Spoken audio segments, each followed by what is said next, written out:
తొలివేలు రఘు గురించి కూడా మాట్లాడాలనుకుంటున్నా. ఒక స్టేట్మెంట్ ఇచ్చినావు, నీకు చిత్తశుద్ధి ఉండుంటే, నీకు కొంచెమైనా సిగ్గు శరం ఉండుంటే, తొలివేలు రఘు నీకు చెప్తున్నా, ఒక ఇష్యూ జరుగుతున్నప్పుడు, తెలంగాణ ఆంధ్ర గురించి డిస్కషన్ జరుగుతున్నప్పుడు దాని తెలంగాణ ప్రజల మీదకి రుద్ది 2000 ఎప్పుడో కొన్ని సంవత్సరాల క్రితం కబ్జా చేసిండు అన్నావు కదా పవన్ కళ్యాణ్. ఇన్ని సంవత్సరాలు పవన్ కళ్యాణ్ సంఖ్య నాగినవా? మరి ఇన్ని సంవత్సరాలు ఎందుకు దీన్ని బయటకు పెట్టలే? ఒక ఇష్యూ జరుగుతున్నప్పుడు ఎమ్మటే కబ్జాల గురించి మాట్లాడాలి, మళ్ళీ ఇంకొకటి ఇంకొకటి దాని గురించి మాట్లాడాలి, ఇష్యూని పక్కదో పట్టియాలి, ఇష్యూని తీసుకొచ్చేసి ఇంకా బురద జల్లుకుంటూ జనాలలో నింపాలి.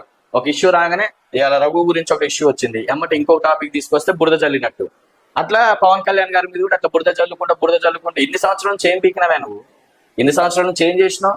ఎప్పుడో రిజిస్ట్రేషన్ అయింది కదా, ఇవాళ ఇష్యూ రాగానే ఎమ్మటే ఇవాళ ఆంధ్ర ప్రజల్ని ఏదో తెలంగాణలో ఒక నాయకుడిని, తెలంగాణలో ఒక విశ్లేషకుడిని ఏదో అన్నాడని చెప్పేసి దాని గురించి మాట్లాడడం చేత కావట్లేదు. ఎందుకంటే నాగేశ్వరరావు గారు స్టాండ్ బ్యాక్ తీసుకుండు, ఆ మాట వెనక్కి తీసుకుండు కాబట్టి ఏం మాట్లాడాలి, ఏం చేయాలి, ఇప్పుడు ఉన్నటువంటి స్టాండ్ బ్యాక్ తీసుకుంటూ పవన్ కళ్యాణ్ బురద ఎట్లా చెల్లాలి అని అర్థం కాక ఈ కబ్జా తర తీసుకొచ్చినావు. ఎప్పుడో కదా నువ్వు అన్నది, ఎప్పుడో కబ్జా చేసిండు అన్నాడు. ఇన్ని సంవత్సరాల నుంచి ఏం బీక్ నంబర్ నువ్వు?